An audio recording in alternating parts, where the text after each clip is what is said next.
Hello and welcome to the 10th episode of ask Aman Joshi show. मेरा नाम है Aman Joshi and as always हमारे show के बारे में पहले मैं आपको बताऊंगा।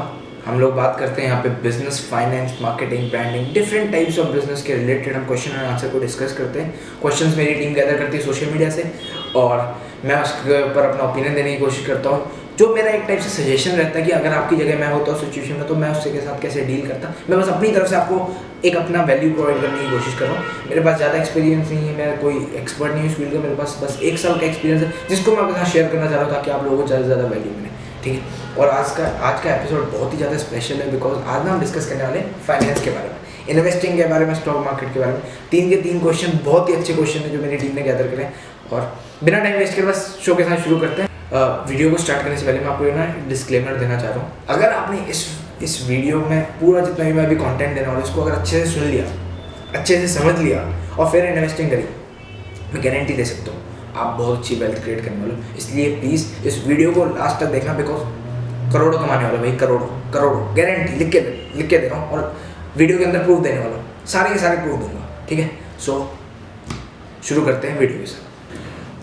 तो भाई बिना टाइम वेस्ट करे आज आपको एक ऐसा राज पता चलने वाला है जिससे आप बहुत अमीर होने वाले हो। तो बिना टाइम वेस्ट करे जल्दी से पहले क्वेश्चन की तरफ आगे बढ़ते हैं। तो पहला क्वेश्चन है, how compounding works in the stock market. भाई कंपाउंडिंग एक मैजिक है, एक ऐसा जादू जिसको समझ में आ गया वो इतना अमीर बन जाता है, इतना अमीर बनेगा जिसकी कोई लिमिट नहीं। सच बता रहा हूँ, उसकी कोई लिमिट ही नहीं। आप लाख सोचते हो, आप सोचते हो कि आपको महीने का लाख आ जाए। जब एक बार कंपाउंडिंग समझ में आ जाएगी ना, सोचोगे भाई इतने साल बाद 100 करोड़ आने वाले हैं। सच बता रहा हूँ, कंपाउंडिंग एक ऐसी चीज़ है। कंपाउंडिंग की मैं आपको डेफिनेशन बताता हूँ। आप लोगों ने अपनी 8th क्लास में सीखा होगा सिंपल इंटरेस्ट में क्या होता है। आपने प्रिंसिपल अमाउंट में आपको कुछ रिटर्न मिलता है।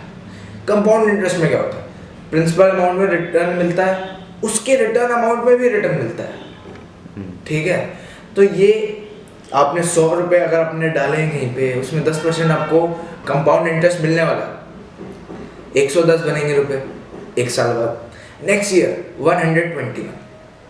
ठीक है, लेकिन अगर ये सिंपल इंटरेस्ट में डाला हो तो 100 रुपये 110 फिर 120। ये अभी आपको छोटा छोटा लग रहा है कि 20 का 1 बढ़ा, मतलब खाली 1 रुपये बढ़ा, मतलब थोड़ा सा बढ़ा।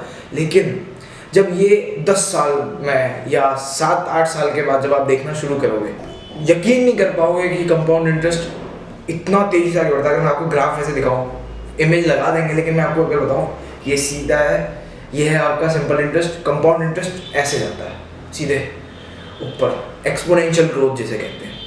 ठीक है, तो कंपाउंड इंटरेस्ट की डेफिनेशन तो ये है। मैंने जब कंपाउंडिंग के बारे में समझा, मैं स्टॉक मार्केट में म्यूचुअल फंड्स को, स्टॉक्स को पिछले 2 साल से भी, जब मैं क्लास 12th में था, हाफ ईयरली का टाइम था, तब से मैं इन सब चीज़ों के बारे में सीख रहा था।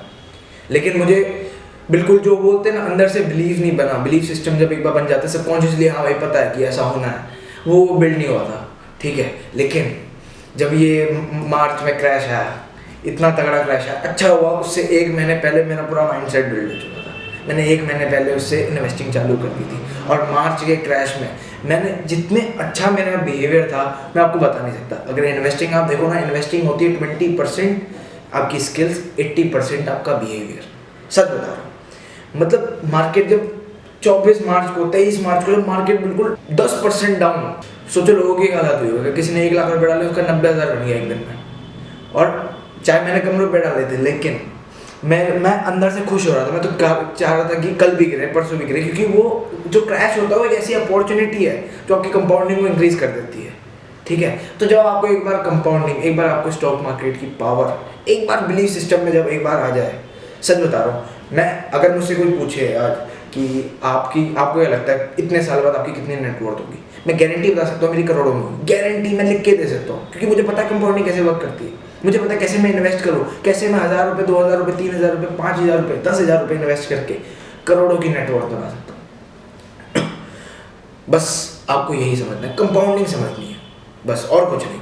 अगर एक बार ये समझ में आ गई, ये खाली स्टॉक मार्केट की फील्ड में नहीं, ये हर इंडस्ट्री में कंपाउंडिंग यूज हो सकती है। कंपाउंडिंग क्या है, देखो मैं आपको दूसरे एग्जांपल से बताता हूँ। वैसे मैं आपको अगर सीरियसली बताऊँ, जो स्टॉक मार्केट की कंपाउंडिंग है ना, वो तो मुझे समझ में आ चुकी है, बट मैं उसको अलग अलग इंडस्ट्री में अभी लगा नहीं पा रहा। वो तो मैं जानता हूँ अभी एक्सपीरियंस के साथ में लगा पाऊंगा, बट अभी मैं बिल्कुल नहीं लगा पा रहा हूँ। लेकिन मैं जितना समझाऊँ उतना मैं आपको बताने की कोशिश करूँगा।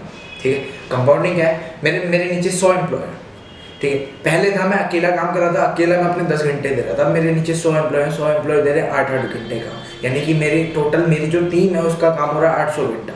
ठीक है, कंपाउंडिंग एक टाइप से आपको लेवरेज दे रहा है, आपको एक पावर है कंपाउंडिंग, आपने उनके टाइम को यूटिलाइज करके अपने बिजनेस को आगे ग्रो करा रहे हैं, उनका टाइम आप खरीद रहे हो पैसा देकर, तभी तो एम्प्लॉयज को कहते हैं कि आप एम्प्लॉयज से उनका टाइम खरीद रहे हो। अमीर लोग टाइम खरीदते हैं, गरीब लोग टाइम बेचते हैं।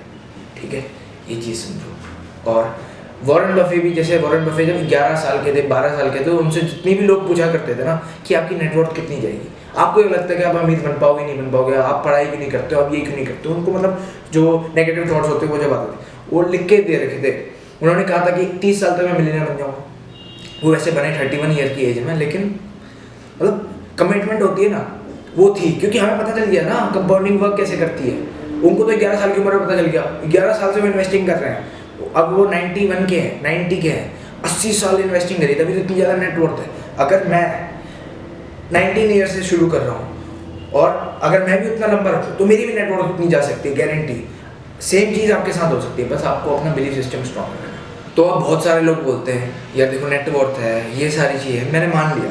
कोई लाइव ऐसा कुछ हुआ है हमारे आगे, कोई ऐसा एग्जाम्पल दे सकते हो आप जिससे मैं यकीन कर लूँ कि अगर मैं पैसा डालूँ रेगुलरली, अगर मैं स्टॉक मार्केट में रेगुलर SIP के थ्रू या रेगुलर स्टॉक इन्वेस्टिंग करूँ तो क्या गारंटी मैं अमीर बन सकता हूँ, क्या गारंटी मेरी नेटवर्थ करोड़ों में हो सकती है।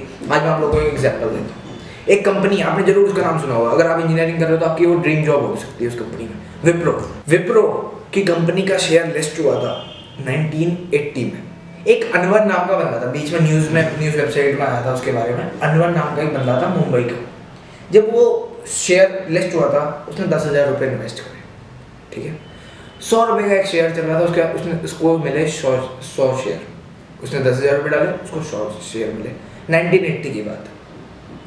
अब कंपाउंडिंग जो होती है ना, कंपाउंडिंग मैटर करती है ज़्यादा टाइम के साथ, पैसे के साथ नहीं। पैसा कम डाला लेकिन टाइम लंबा रखना है, अगर टाइम लंबा रखा तो आप गारंटी जीतोगे। ठीक है, 2020 आया, कितने साल हो गए, 40 ईयर्स। विप्रो के मतलब इसमें ना स्टॉक मार्केट के अंदर भी बहुत सारे टर्म्स होते हैं, मैं आपको एक टर्म बताता हूँ, स्प्लिट, बोनस शेयर। स्प्लिट में क्या होता है, आपका शेयर जैसे कि आपका शेयर 10 रुपये का आपके, और आपके पास एक शेयर आपका 10 रुपये का, तो कंपनी अगर उसको स्प्लिट कर दे मतलब 1:2 में, तो एक शेयर 2 बन जाते हैं, यानी कि 5 रुपये की वैल्यू के 2 शेयर मिल गए उसे। ठीक है, वैल्यू सेम रहती है, शेयर इंक्रीज हो जाते हैं बस। अगर उनको आप इंटू करो तो सेम प्राइस रहती है, वो लिक्विडिटी बढ़ाने के लिए होते हैं, सारे अलग कॉन्सेप्ट, उसको भी साइड लाइन करते हैं। तो विप्रो की कंपनी ने बोनस शेयर दिया, आपका स्प्लिट करा, इन्होंने करा है टोटल 14 बार। 1980 से 2020 तक इन्होंने 14 बार करा। लास्ट स्प्लिट हुआ था इनका 7 मार्च 2019 में। ठीक है, 14 बार स्प्लिट होने में, ये स्प्लिट होते होते अलग अलग रेशियोज में स्प्लिट हुआ। उसके जो 100 शेयर हैं, उसके वो आज हो चुके हैं 5,76 लाख। ये रुपए नहीं बता रहा मैं, इतने शेयर हो चुके हैं उसके। 100 शेयर उसके 5,76 लाख हो चुके हैं। ठीक है, आज विप्रो की प्राइस कितनी चल रही है? आज विप्रो की प्राइस चल रही है 460 रुपये। ठीक है, उसके पास है 5,76 लाख शेयर, 76 लाख शेयर। एक प्राइस है, एक शेयर की प्राइस है 460 रुपये। अगर मैं आपको टोटल वैल्यू बताऊं उसकी 3,000 करोड़। 3,000 करोड़ मतलब मैं आपको कैसे बताऊं, मतलब उसके साथ डिविडेंड भी ऐड करके बता रहा हूँ मैं सारी। वो 3,000 करोड़, 40 साल दिए, 10,000 रुपये डाले, 3,000 करोड़। और 3,000 करोड़ कम होता है क्या? नहीं, अगर कम लग रहा है आपको तो कमेंट करो, मैं आपको उससे भी तगड़ी प्लानिंग दूंगा। ठीक है, 40 साल 3,000 करोड़ 10,000 रुपये से, ये है पावर स्टॉक मार्केट की। 100 शेयर थे, 100 शेयर कन्वर्ट हुए हैं 5,76 लाख शेयर बने हैं। 10,000 रुपये कन्वर्ट हुए हैं 3,000 करोड़ में। अब इससे ज़्यादा मैं आपको क्या बताऊँ, कंपाउंडिंग ही तो है।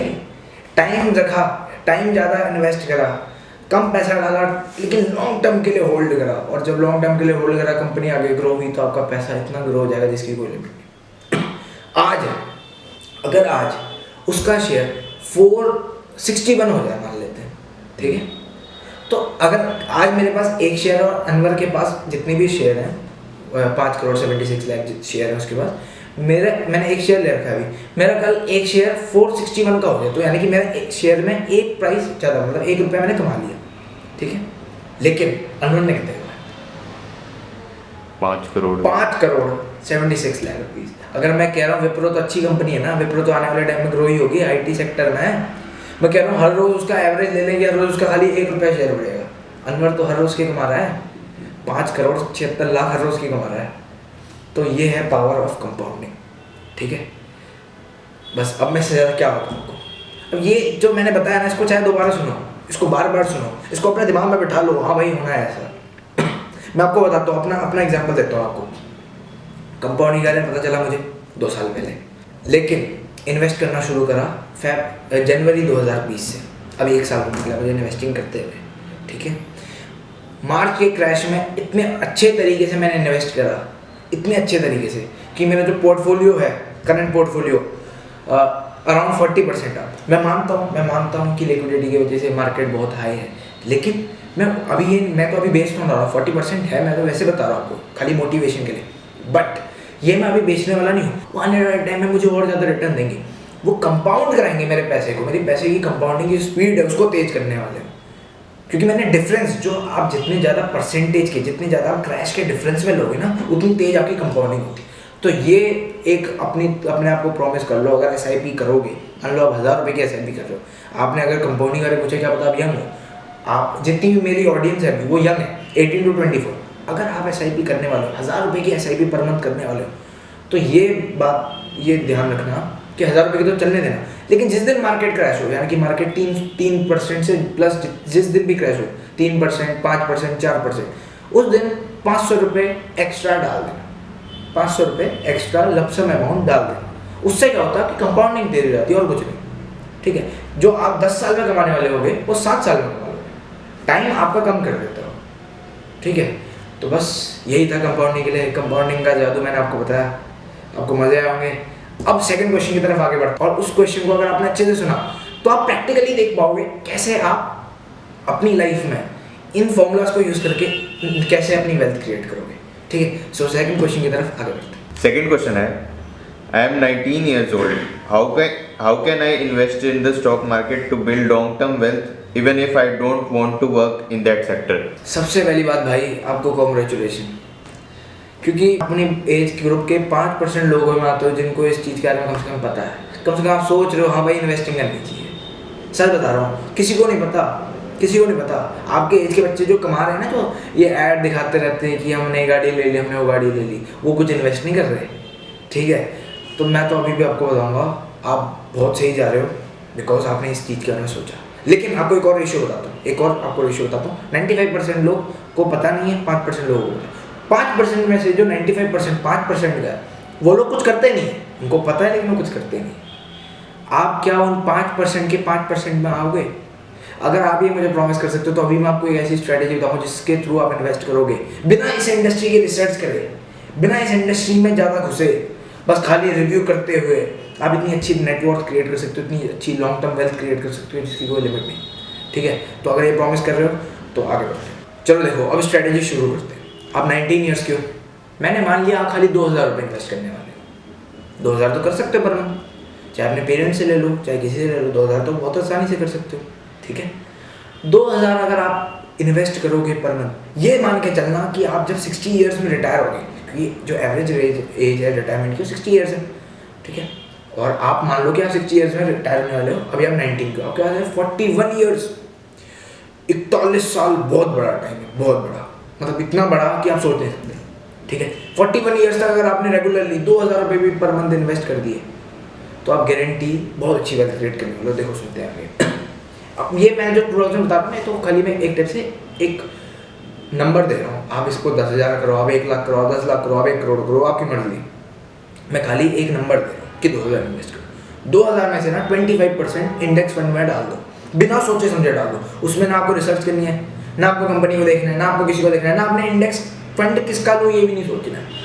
लेकिन अगर मैं अपनी तरफ से बताऊँ एक इंडेक्स फंड अगर रिकमेंड करूँ तो UTI का इंडेक्स फंड ले लो, उससे बढ़िया कोई चीज़ नहीं है, बहुत तगड़ी है। मैं खुद इन्वेस्ट करता हूँ उस फंड में, ठीक है। इंडेक्स फंड ले लो और सब कुछ भूल जाओ, सब कुछ भूल जाओ, चाहे दुनिया तबाह हो जाए, चाहे कुछ हो जाए, मतलब ये कोविड चाहे 5 साल तक, आने वाले 5 साल तक चल जाए, लेकिन इंडेक्स जरूर ग्रो होगा। आने वाले लॉन्ग टर्म में इंडेक्स ग्रो होगा ही होगा, तो 25% पैसा अपना इंडेक्स फंड में डाल दो डायरेक्टली, ठीक है। तो 25% आपका पैसा चला गया। अब नेक्स्ट 25% वो आपको डालना है स्मॉल कैप में, क्योंकि स्मॉल कैप एक ऐसी कंपनीज होती हैं, छोटी छोटी कंपनीज होती हैं, मतलब निफ्टी में जैसे 2500 कंपनीज हैं, 500 से लेकर जो 2500 तक की कंपनी है उनको as a small cap companies बोलते हैं। उनकी मतलब कुछ ही करोड़ की वैल्यू होती है, उनकी ज़्यादा बड़ी कंपनीज नहीं होती।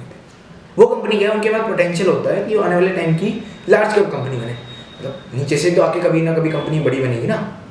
स्मॉल कैप में इन्वेस्ट करके आपको क्या फ़ायदा होगा, आपको रिटर्न ज़्यादा मिलेंगे। जैसे कि आपको एक बताता हूँ, SBI का SBI का स्मॉल कैप फंड है, उसका जो मैक्स टू मैक्स जितना भी उनका अभी तक पोर्टफोलियो चला, अगर उसका रिटर्न जो है ना वो अराउंड 23 या 24% है, और वो बहुत ज़्यादा होता है, बहुत ज़्यादा होता है, ठीक है। तो आप स्मॉल कैप में इन्वेस्ट करो, स्मॉल कैप का कोई भी म्यूचुअल फंड ले लो, एक्सिस भी अच्छा है, कोटक भी अच्छा है, SBI भी अच्छा है, तीनों में से कोई भी ले लो, ठीक है। नेक्स्ट 25% आपको डालना है, मतलब मैं जो रिकमेंड करूँगा आप डालो इंटरनेशनल फंड्स में। या तो इंडेक्स फंड ले लो, मोतीलाल ओसवाल का नैस्डैक का इंडेक्स फंड आ चुका है, उसमें अभी खाली एक्सपेंस रेशियो 0.1, यानी कि आप खाली 0.1% अपनी फीस देनी है अपने रिटर्न की, उनकी सर्विसेज लेते हुए, ठीक है। आप US की जो नैस्डैक, टेस्ला, एप्पल, अमेजॉन, जितनी ये बड़ी बड़ी कंपनी है ना जिनके बारे में आप सुनते रहते हो, उन कंपनीज में इन्वेस्ट करने का आपको मौका मिल जाएगा, और एक्सपेंस रेशियो उतना ही है जितना इंडिया के इंडेक्स फंड का है, उससे अच्छी कोई बात नहीं हो सकती, ठीक है। तो उसमें 25% पैसा डाल दो, बचा लास्ट का 25, उसको आप ना अपने रिस्क एपिटाइट के हिसाब से कहीं भी डाल सकते हो। आपका रिस्क एपिटाइट कैसे बताता हूँ, जब मार्केट ज़्यादा डाउन जाती है क्या आप डरने लग जाते हो, क्या आप घबराने लग जाते हो, क्या आप बेचने को तैयार हो जाते हो? अगर हाँ, तो आपका जो ये रिस्क एपिटाइट है ये बहुत कम है। अगर मार्केट गिरती है तब आप और कूद के मार्केट में इन्वेस्ट करते हो तो आपका रिस्क एपिटाइट बहुत अच्छा है, आप मतलब बहुत अच्छे इन्वेस्टर बन सकते हो, ठीक है। तो अगर आपका रिस्क एपिटाइट बड़ा बेकार सा मतलब आप डर जाते हो तो आप लार्ज कैप कंपनीज ले लो, ठीक है। लार्ज कैप का एक्सिस का ले लो, लार्ज कैप वो वन ऑफ द बेस्ट है, उसको आप ले लो, आपको बहुत अच्छे रिटर्न मिलेंगे। लेकिन अगर आप थोड़े वैसे से हो जैसे कि जो लॉन्ग टर्म के लिए कर रहे हो और रिस्क ले सकते हैं, तो आप या तो मिड कैप ले लो या तो मल्टी कैप ले लो, मतलब 25% पैसा आप या तो लार्ज कैप या तो मिड कैप या तो मल्टी कैप किसी में भी डाल दो। बस ये अगर आपने 4 म्यूचुअल फंड्स ले लिए आने वाले टाइम के लिए मतलब 41 ईयर्स के लिए, गारंटी ऐसी वेल्थ क्रिएट होगी जिसकी आप सोच नहीं सकते। चलो रिटर्न दिखाता हूँ। SIP कैलकुलेटर खोलता हूँ, आप करने वाले 2000 रिटर्न एक्सपेक्ट कर लेते हैं हम। इंडेक्स हमें देता है इंडिया का 12-10, स्मॉल कैप देता है अराउंड, अगर 40 साल तक करो तो 20, और वैसे कुछ 14 मान लेता हूँ, ठीक है, 14% मान लेता हूँ। और इन्वेस्टमेंट पीरियड है आपका 41। तो भाई आपने इन्वेस्ट करे होंगे 9,84,000, लेकिन वो पता है कितना बन चुके हैं? 5 करोड़ 20 लाख, 5 करोड़ 20 लाख बन चुके हैं आपके 10,000। और यार अगर अभी आप 19 साल की उम्र में 2,000 डाल रहे हो, आने वाले टाइम में भी 2,000 डालोगे, फिर तो जॉब लग जाएगी, फिर तो कितना क्या पता कितनी इनकम हो आपकी। तो अपना एक कॉन्सेप्ट क्लियर रख लो कि 10% मिनिमम तो इन्वेस्ट करना है, 10% मिनिमम इन्वेस्टमेंट जानी चाहिए। ये समझ लो कि टैक्स कट रहा है 10% एक्स्ट्रा, और सीधे चले जाएगी वो इंडेक्स आपके ये म्यूचुअल फंड वाली जगहों में, डायरेक्टली आप इन्वेस्ट करोगे। ये चीज़ फॉलो करो, बड़ा मज़ा आएगा आपको, इतनी नेटवर्क क्रिएट होगी जिसकी कोई लिमिट नहीं, ठीक है। और मैं आपको 3 चीज़ बताता हूँ जिसको आपको जरूर करना है, मतलब ये टू डूज हैं। अगर आपने ये चीज़ नहीं करी तो 41 ईयर्स बाद चाहे आप कुछ करो ना करो, मतलब ये नहीं मिलना, आपको पैसा मिलना है। ये 3 चीज़ कंपलसरी है इस चीज़ में, ठीक है। सबसे पहली बात पेशेंस रखना है, पेशेंस रखना है कि हाँ भाई होगा, मार्केट कितनी भी गिर जाए, मार्केट चाहे 90% क्रैश कर जाए, भाई होगा ही होगा। मतलब आपकी जो आपने जो हिसाब लगाया ना लॉन्ग टर्म में ग्रोथ का, लॉन्ग टर्म वेल्थ का, ये गारंटी अचीव होगा, क्योंकि आने वाले टाइम में इकोनॉमी ग्रो होनी ही होनी है, चाहे कुछ भी हो जाए। अगर वॉर हो गया, अगर हम सारे मर गए, फिर तो पैसा का भी कोई फायदा नहीं। अगर वॉर हो गया और अगर इंडिया तबाह हो गया तभी इंडिया की इकोनॉमी ज़ीरो होगी, और अगर वैसा हो गया तो आप ही नहीं होगे तो पैसे का क्या करोगे, समझ गए। लेकिन अगर वैसा नहीं हो तो लॉन्ग टर्म में इकोनॉमी अपनी ग्रो होगी, और अगर अपनी इकोनॉमी ग्रो होगी तो आप इकोनॉमी का पार्ट हो, आप भी ग्रो होगे, सबसे पहली बात। दूसरी बात, आपको डिसिप्लिन रखना है, कंसिस्टेंटली यहाँ पे पैसा जाना चाहिए डिसिप्लिन के साथ। मार्केट गिरी तो नहीं डालूँ, पैसा नहीं है तो नहीं डालूँ, सेव करके रखो यार, डालना है तो डालना है। फिर तीसरा कंसिस्टेंसी रखनी पड़ेगी, हर महीना पैसा कटना चाहिए तो कटना चाहिए, ठीक है। ये 3 चीज़ फॉलो करो, गारंटी रिजल्ट आएगा। और जितनी भी मैंने आपको चीज़ें बता रखी ना 25% वाला जो मैंने आपको रूल बता रखा है यहाँ पर, इसमें ना आपको टाइम इन्वेस्ट करना है, ना आपको कोई रिसर्च करनी है, ना मतलब आपको कुछ करना नहीं, कुछ भी नहीं करना, कुछ भी नहीं। बस आपको क्या करना है, जो मैंने बताया 4 टाइप के, अपना रिस्क एपेटाइट निकालो, आपका रिस्क क्या है। इंडेक्स फंड तो ले लो, इंडेक्स फंड में तो कुछ रिसर्च की जरूरत नहीं। मोतीलाल ओसवाल का नेस्डैक का इंडेक्स फंड ले लो, उसमें भी कोई रिसर्च नहीं। उसके बाद मल्टी कैप लार्ज कैप में आप देख लो आपके हिसाब से, और स्मॉल कैप में देख लो। 3 कंपनीज मैंने आपको बता दी जो अच्छे म्यूचुअल फंड्स हैं, उनको आप ले सकते हो। बस इतना ही है, इसको फॉलो करो, गारंटी सक्सेस है यार। मैं आपको कैसे बताऊँ, मैं अपना मतलब मैं जब से समझ के बैठा हूँ ना, मैंने अपने आसपास कम से कम 10 या 15 लोगों को इन्वेस्ट करा चुका हूँ, कम से कम 10-15 लोगों को मैंने उनसे इन्वेस्ट करा रखे हैं और उनको भी रिटर्न आ रहे हैं। तो आप क्यों वेट कर रहे हो, आपको भी रिटर्न आएंगे, बस लग जाओ लग जाओ। ये मतलब ऐसी चीज़ है, आपका पैसा गारंटी करो ना, गारंटी। ठीक है, तो बस इस क्वेश्चन के लिए बस इतना ही। तो नेक्स्ट क्वेश्चन के साथ आगे बढ़ते हैं। ठीक है, लास्ट क्वेश्चन बहुत ही इंटरेस्टिंग है, आपको बहुत मज़ा आएगा, तो शुरू करते हैं। लास्ट क्वेश्चन है, I am 42 years old and I have saved 50 lakhs in bank instruments. ठीक है How should I invest them in the stock market to get the best returns? यार देखो, बहुत अच्छी बात है कि आपने कम से कम सेव करे, बट आपने एक गलती कर दी। 20 साल पहले इन्वेस्ट कर लेते, जो पैसा आप सेव करते आ रहे हो अगर उसको आपने इन्वेस्ट कर दिया होता, करोड़ों की नेटवर्थ गारंटी। ठीक है, तो कोई बात नहीं, गलती होगी, लेकिन 42 भी देरी नहीं है, देरी तो कभी नहीं है। ठीक है, बस बोलते हैं जब जागो तो अब सवेरा। कोई बात नहीं, अब आप आगे बढ़ना चाह रहे हो, वेरी गुड। ठीक है, 50 लाख रुपीज़ है आपके पास।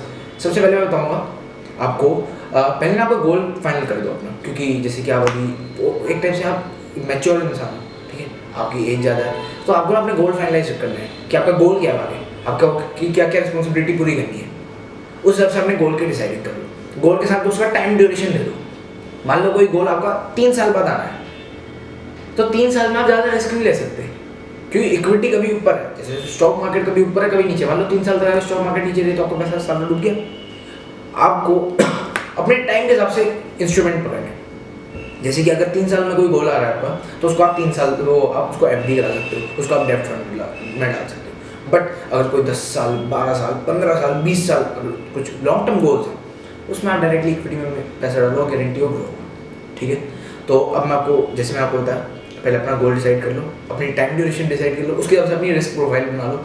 ठीक है, जैसे कि अब मैं आपको एग्जांपल देता हूँ, आपके गोल्स क्या क्या हो सकते हैं। आपके रिटायरमेंट गोल हो सकते हैं, आपको घर खरीदना है, आपको गाड़ी खरीदनी है, आपको अपने बच्चों की एजुकेशन करनी है, डिफरेंट गोल्स हो सकते हैं। मैं यहाँ पे एग्जांपल ले लेते हैं ताकि लोगों को ज़्यादा से ज़्यादा वैल्यू मिले। एक रिटायरमेंट गोल का ले लेते हैं कि आप रिटायरमेंट गोल प्लानिंग कर रहे हो और उसके साथ ही आगे बढ़ते हैं। ठीक है, सबसे पहली बात, रिटायरमेंट आपका कब होगा? अभी रिटायरमेंट होने में आप अभी 42 के हो, रिटायरमेंट यानी कि आपका होने वाला है 18 ईयर्स बाद। ठीक है, 18 ईयर्स बहुत लंबा टाइम है। ठीक है, 18 ईयर्स एक लॉन्ग टर्म गोल में आता है, जहाँ पे आप आराम से इक्विटी में पैसा डाल सकते हो और इक्विटी से पैसा अपना ग्रो करा सकते हो। लेकिन रिस्क प्रोफाइल अभी भी आपकी मीडियम रहेगी। ये नहीं कि आपने टाइम लॉन्ग टर्म हो गया इसलिए आप रिस्क लेने लग रहे हो। आप रिस्क नहीं ले सकते ना, क्योंकि अब आप एक अपनी फैमिली रन कर रहे हो, आपके पीछे एक रिस्पॉन्सिबिलिटी है। और जब इंसान की एज बढ़ते जाती है, उसकी रिस्क टेकिंग एबिलिटी कम हो जाती है। ये क्यों होता है? आपको पता है, ये एज का फैक्टर है, सबकॉन्शियसली होता है, आप इसका कुछ नहीं कर सकते, हर इंसान के साथ होता है। ठीक है, तो आप ये समझ लो कि आप एक मिड रिस्क प्रोफाइल के बंदे हो और आपके पास 18 ईयर्स का टाइम है। उसकी मैं पूरी आपको स्ट्रैटेजी बताता हूँ कि कैसे आप उस हिसाब से इन्वेस्ट करोगे अपने 50 लाख को कि आपको बहुत अच्छा रिटर्न आएगा। सबसे पहले बात, आपके जितने 50 लाख रुपए आपके एफडी के अंदर हैं, आपके बैंक इंस्ट्रूमेंट के अंदर है, उसको निकालो, उसको डायरेक्टली एक लिक्विड फंड के अंदर डालो जिसका नाम है ICICI liquid fund. Best liquid fund आपको मार्केट के अंदर मिलेगा, इससे बढ़िया मार्केट के अंदर आपको फंड मिल ही नहीं सकता। ठीक है, सबसे पहले उसमें पैसे डाल दो। उसके बाद SIP करा लो। मैं आपको 3 म्यूचुअल फंड दूंगा जिसके अंदर आप इन्वेस्ट करके गारंटी आपको बहुत अच्छा रिटर्न आएगा। एक म्यूचुअल फंड तो मैं सबको रिकमेंड करता हूँ जिसका नाम है UTI index fund, UTI Nifty index fund. इससे अच्छा म्यूचुअल फंड, इससे अच्छा इंडेक्स फंड कहीं आपको मिल नहीं सकता। सबसे पहला SIP एक उसमें करना। अब रिस्क आपका मीडियम है, रिस्क कम करते कैसे आपको पता है? जब आपका डाइवर्सिफिकेशन ज़्यादा होगा तो आपका रिस्क कम होते रहेगा। इसलिए पराग पारेख का म्यूचुअल फंड है, पराग Parekh long term equity fund. वो क्या करते हैं, 65% पैसा इंडिया में इन्वेस्ट करते हैं, 35% इंटरनेशनल इन्वेस्ट करते हैं। तो उससे क्या होता है, आपका डाइवर्सिफिकेशन हो गया 2 कंट्रीज के अंदर। इसका मतलब आपकी रिस्क कम हो गया, सबसे पहली बात। तो ये म्यूचुअल फंड को आप कंसिडर करो एक यूटीआई का इंडेक्स फंड लो, एक ऐसे म्यूचुअल फंड को कंसिडर करो जो हाइब्रिड मॉडल पे चल रहा है, इक्विटी हाइब्रिड मॉडल में चल रहा है। और एक और आप ले सकते हो जो हाइब्रिड है पूरा का पूरा इक्विटी और डेब्ट के बीच में, और कोई भी म्यूचुअल फंड ले सकते हो। इन 3 म्यूचुअल फंड का अपना कॉम्बिनेशन बनाओ, अपना पोर्टफोलियो बनाओ और गारंटी से आपको सक्सेस मिलेगी। अब 50 लाख जो आपने लिक्विड फंड के अंदर डाला है, वहाँ से हल्के हल्के करके SIP करवा लो इन तीनों म्यूचुअल फंड में। अब मैंने उसका एक कैलकुलेशन करके बताता हूँ। जैसे कि आपका 50 लाख है और आपका 18 ईयर्स का टाइम, बट 18 ईयर्स तक आप खुद भी तो कमा रहे होगे ना, यानी कि 50 लाख तो है आपके पास अलग से, लेकिन 18 ईयर्स तक आपकी खुद की अर्निंग भी है, ठीक है। तो इसको हम कैसे निकाल सकते हैं? देखो, आपके पास 50 लाख रुपए, अगर आप इसको पर मंथ एक छोटी छोटी अमाउंट के साथ भी अगर आप इसको करो, छोटी अमाउंट तो मतलब एज एन आप 5,000 से नहीं करोगे SIP, आप सीधे 50,000 पर मंथ की SIP कराओ। आपका 50 लाख रुपए जो बहुत अच्छे से इन्वेस्ट कर सकते हो, 50,000 पर मंथ की SIP कराओ, जिसमें से अराउंड 80% पैसा आप डाल दो सीधे यूटीआई के इंडेक्स में, 80% पैसा, और 10% डालो अपने पारंपरिक वाले टाइप म्यूचुअल फंड में, और 10% डालो अपने हाइब्रिड म्यूचुअल फंड में। 80% वहाँ डालने से क्या होगा, ये तीनों म्यूचुअल फंड क्या है ना, ये रहते हैं थोड़े, ये जब मार्केट ज़्यादा ऊपर जाएगी तो ज़्यादा ऊपर नहीं जाएंगे, जब नीचे जाएगी ज़्यादा नीचे नहीं जाएंगे। ये रहते हैं बिल्कुल बैलेंस्ड। निफ्टी है, निफ्टी ऊपर नीचे जाता रहेगा लेकिन लॉन्ग टर्म में ऊपर ही जाएगा। पराग भाई है, वो 2 जगह डाल रहा है पैसा, तो दोनों जगह से बैलेंसली आगे बढ़ जाएगा। और डेब्ट फंड है, वो तो इक्विटी और डेब्ट दोनों में डाल रहे हैं, तो बैलेंस्ड आगे चलते हैं। तो इसमें आप ये मत एक्सपेक्ट करना कि आपको ज़्यादा रिटर्न मिलेगा, इसमें आपको मिलेगा मॉडरेट रिटर्न, लेकिन मॉडरेट रिटर्न भी बहुत ज़्यादा होता है। अगर आपको FD से थोड़ा सा भी ज़्यादा रिटर्न मिल रहा है, बहुत अच्छा होता है, ठीक है। तो आप इस हिसाब से SIP करा लो 80% अपने इंडेक्स में, और बाकी का 10% करके दोनों म्यूचुअल फंड्स के अंदर। और मैं हर वीडियो जो भी बंदा मेरे से बात करता है स्टॉक मार्केट या इन्वेस्टिंग के रिलेटेड, मैं आपको 3 चीज़ जरूर बताता हूँ। सबसे पहला, डिसिप्लिन के साथ आपको इन्वेस्टिंग करनी है। दूसरा, पेशेंस रखना है कि ये 5 साल में कुछ नहीं होना, 10 साल में कुछ नहीं होना, 18 साल बाद ही कुछ होगा, ये मान के चल लो, ठीक है। अब आप इतने साल से सेव कर रहे हो, तो सेव करने में जब पहले साल सेव करा तो ज़्यादा नहीं होगा ना, जब अब 42 ईयर्स तक जब आप आए तब ज़्यादा दिख रहे हैं आपको। तो ये सेम चीज़ यहाँ पे भी होनी है, और यहाँ पे एक्सपोनेंशियल ग्रोथ आएगी, ठीक है। थर्ड चीज़ जो आपको रखनी है, कंसिस्टेंटली अपनी SIP को मेंटेन रखना है, और प्लीज़ इसको मेंटेन रखना। अगर आपने जैसे मार्केट कुछ ज़्यादा ही ऊपर है तब लोग नहीं लगाते, ये गलती मैंने भी करी है। मार्केट जब बहुत ज़्यादा ऊपर हो जाती है तो हम पैसा लगाना रोक देते कि गिरेगी तब लगाएंगे, लेकिन गिरेगी तो तब लगाओगे। टाइमिंग करने की कोशिश करनी नहीं है। म्यूचुअल फंड एक ऐसा तरीका है जिसमें हर महीने डालते जाओ, ये वेल्थ एक्यूमुलेट करता है, वेल्थ को ग्रो करता है। इससे बेस्ट आपको कुछ इंस्ट्रूमेंट नहीं मिल सकता पूरी दुनिया के अंदर, ठीक है। और ये बिना रिसर्च किया है, आपको कुछ रिसर्च नहीं करनी, आपने एक बार रिसर्च करी है, बस आपको रिव्यू करते हुए चलना है, रिसर्च नहीं। साल में अगर एक बार रिव्यू भी करोगे या साल में 2 बार रिव्यू भी करोगे अपने म्यूचुअल फंड्स का, गारंटी अच्छा, ठीक है। तो बस यही था आज की वीडियो में। आज की वीडियो बहुत ज़्यादा स्पेशल थी बिकॉज आज हमने ऐसे टॉपिक के बारे में डिस्कस करा जिसके बारे में मैं बहुत ज़्यादा इंटरेस्टेड रहता हूँ, जिसके बारे में मैं पूरा दिन सीखता रहता हूँ, ठीक है। सो बस अगर आपने आज की वीडियो पूरी देखी है तो गारंटी आपको सक्सेस मिलेगी, फाइनेंशियली आप फ्रीडम बहुत जल्दी आपको मिल सकती है। तो बस आज की वीडियो में इतना ही, और thank you for watching the video and bye bye.